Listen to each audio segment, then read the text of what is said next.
大家好，欢迎回到宋说新语。今天有个劲爆的消息阿里云惊现了一个灾难级的 bug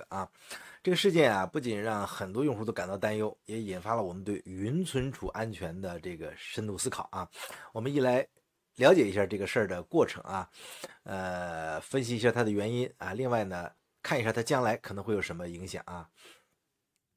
我们先看看事故现场9月14号就是昨天，有一个令人震惊的消息在网上传开了阿里云盘被爆出一个严重的安全漏洞据报道呢，用户在使用云盘的相册功能的时候，只需要创造一个文件夹，然后在分类选择图片这个看似比较简单的这个操作中呢，就可以看到其他用户云盘里的图片。这个消息出来，立刻就在网上引起了轩然大波首先我们来看看这个 bug 的具体表现。用户呢在进行正常的相册操作的时候意外的发现呢，可以访问到不属于自己的这个图片不属于自己的图片竟然也能看到就意味着原来应该被严格权限保护的这些图片隐私在这个 bug 的作用下呢，就变成像一本可以打开的书打开的门是吧？任何人都可能进来，可以一览无余。这是一个极其严重的安全隐患直接威胁到了我们说用户的数据隐私安全。所以阿里云呢他们云盘方面在意识到这个问题严重后立刻就采取了一些紧急措施可以看到图片上的这个。据了解呢，他们正在进行紧急的热修复网友实地测试发现呢，他们目前仍然能够看到来自其他用户云盘的图片，但这些图片呢已经处于不可预览的状态。这似乎是阿里云盘采取的一种临时的拦截措施你看不到预览图，目的呢是防止这个漏洞进一步扩大当然了这个仅仅是临时措施显然是不够的所以这个事情影响范围目前还难以准确评估非常大。但是从很多用户的反馈来看引起了相当高的关注了。已经很多用户对这个就这个事件可能造成的这个隐私泄露数据表示震惊和担忧那么这个严重的 bug 它是怎么产生的呢？就是我们从技术角度来分析一下它可能的原因我也是阿里云的用户首先最有可能的原因呢，就是程序设计上存在缺陷可能包括以下几个方面。那第一个呢，就是权限就是逻辑漏洞。那么在相册功能的这个设计中可能存在一个逻辑漏洞导致系统用户在获取用户图片的时候呢，他误将其他用户的图片也纳入到了搜索范围第二个呢，可能就是权限控制不严。这个自己处理过服务器的数据库操作的人都知道这个权限赋予系统在处理用户这个数据的时候，这个权限控制机制可能存在漏洞导致呢未经授权的用户可以访问其他用户的就是私有数据。第三个可能就是数据结构设计是不合理的数据结构的设计呢可能存在缺陷导致不同用户的数据呢在存储时过于接近，从而增加了数据混淆的这种可能性。另外就是整个系统的数据管理方面也可能存在一些问题，比如说数据隔离不足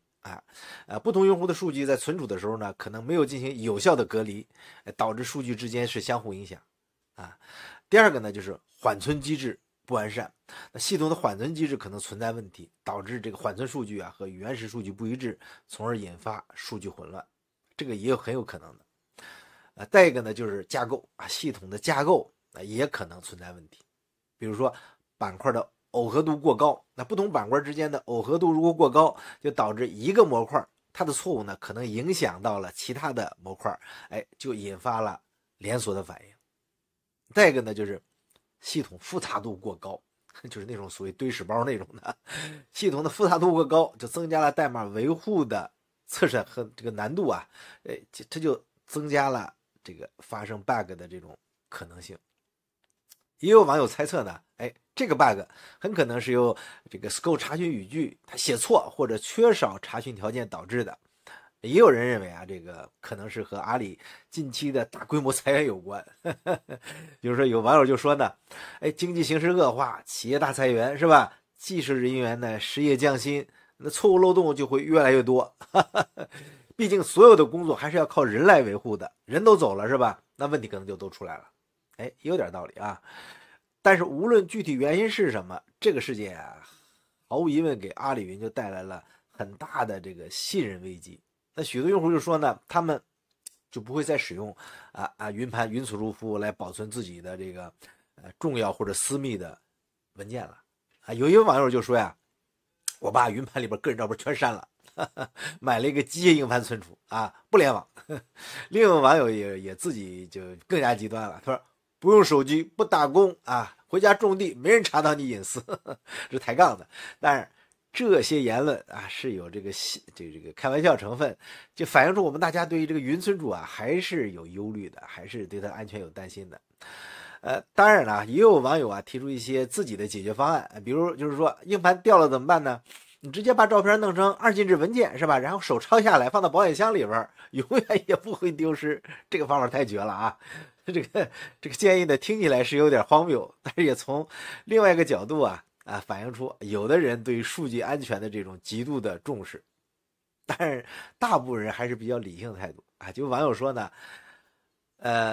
那从来我是不用云盘存储私人的东西的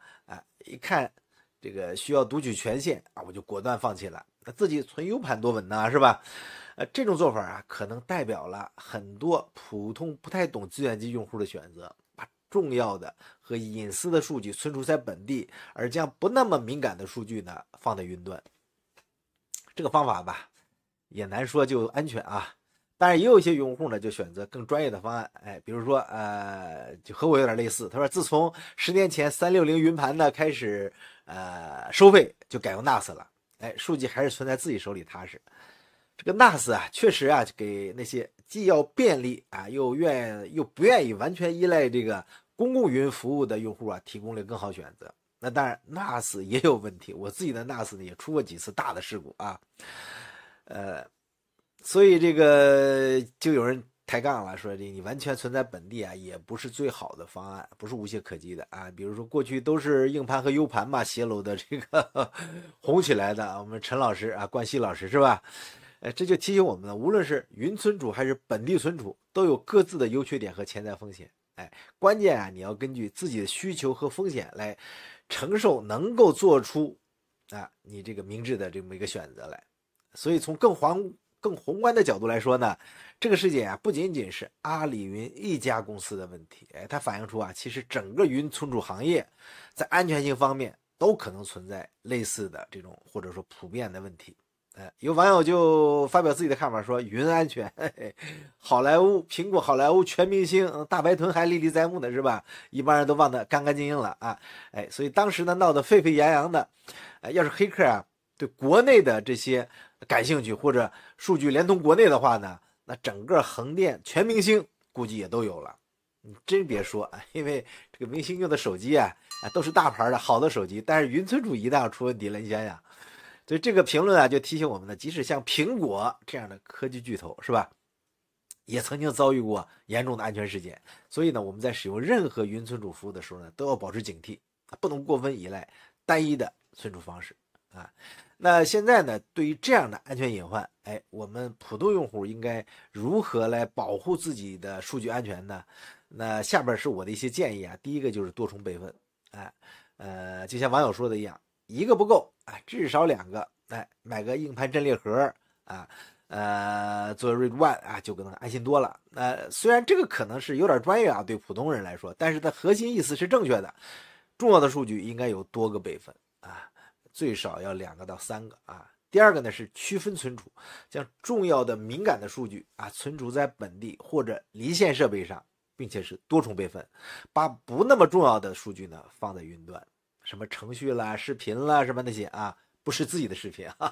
第三个是加密存储，这个是必须的必须放在云端的这些敏感数据呢，考虑你上传的时候进行加密存储有个简单的办法，就是把文件先压缩然后呢分卷压缩，再加密码。这样的话呢，它缺一个文件包，它在合成的时候呢，它合成不了，在这个解压的时候就解压不了。但是呢，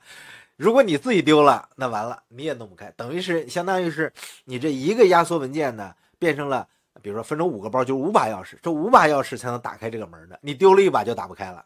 所以对你自己来说，也是要提高注意力的。当然，这个技术只是对于普通的黑客，但是高手啊，他们是你即使压缩文件不全，他们也有办法给你搞好啊。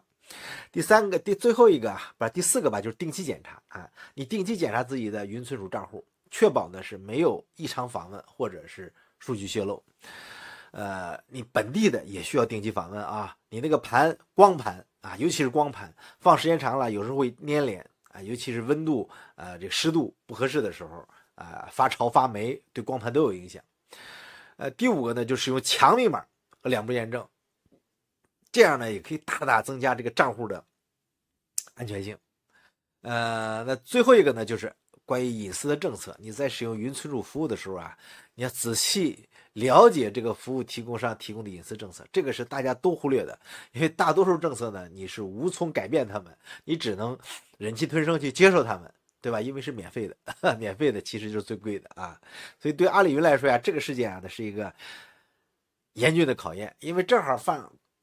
中秋节前，那大家都放假了，正闲的吃瓜没意思呢。而你这个一个企业的这么一个大的事故，很难，这个不被利用，是吧？所以他们需要采取一系列的措施来挽回他们的声誉啊，就是包括你彻底修复漏洞，是吧？这是最基本的，也是最紧迫的。到现在为止，可能还没有完全做完。第二个呢，要全面的安全审计，对整个系统进行全面的安全审计，找出来可能，就是可能造成这个事故的隐患啊，并修复可能存在的其他的安全隐患啊。再一个就是提高透明度啊，向用户公开这个事件详细的这个调查结果，采取的补救措施，这样才能取信于用户啊。另外一个就是加强安全措施啊，可能需要就是重新的调整啊，设计一些核心的功能啊，以确保更好的这个数据隔离和访问控制啊。再一个就是赔偿了，你要完善这个赔偿机制啊，对可能受影响的用户啊提供适当的这个赔偿或者补偿。这个方面啊，我们也是没有发言权的啊，只能让他们被动的给我们。这个 bug 呢，很有可能我觉得是近期升级造成的，所以呢，它要改进这个测试流程，加强对新功能和更新的这个测试的这个关注，特别是这个安全性的测试。当然了，这个员工培训啊，没准这也是临时工或者新员工造成的，是吧？所以得提高所有员工的安全意识和技能。所以这个事儿呢，看起来还在继续发酵啊。如果有更劲爆的照片爆出来，那将给整个云存储行业啊都会带来这个影响，敲响警钟啊。这个在追求你这技术创新啊或者用户便利的同时啊，数据安全和用户隐私这个保护啊，永远应该是首先 No.1 啊考虑的因素。就像这个网友说的啊，把关键信息交给资本家的云保存本身就是智商税。这种说法可能稍微有点极端啊，但是它确实反映了我们普通用户啊对云存储安全性的这种担忧啊。当然说我们这种节目啊，从来不能说的太绝对，我们还要一分为二，是吧？不应该因为这次事件就完全否定了云存储的价值。云存储啊，还是提供了这种前所未有的便利，特别对于普通用户来说啊，我们可以随时随地的访问自己的数据。关键是要找到安全性和便利性之间的平衡点，除非你是个计算机高手。当然了，也有网友啊对这事件呢，脑筋不一样，他还持怀疑态度。他说呀，这可能是阿里云自己搞自己的广告，没用阿里云的用户猎奇心也有了，新用户下载量也有了，我看看别人的图片吧，对吧？这种猜测我觉得是阴谋论啊，当然也反映出啊，这个大家对于大公司的这种某些不信任。所以数据安全啊，它是一个持续的过程，而不是一次性的任务。你一不小心就会全盘皆输。所以无论作为用户还是服务提供商，我们都需要不断的学习，真的是学习，从小白到新手，从新手到高手，更新我们自己的知识和技能，应对不断这种啊增加的这种安全威胁。因为不是过去了，是吧？你把门一锁，箱子一锁，贼来了只有拿锤头才可以的。现在都是看不见的锤头，砸开了你的箱子，砸开了你的账户，砸开了你的隐秘相册，砸开了你的小衣服，是吧？好的，今天我们就聊到这儿，希望大家注意自己的信息安全，中秋快乐，拜拜。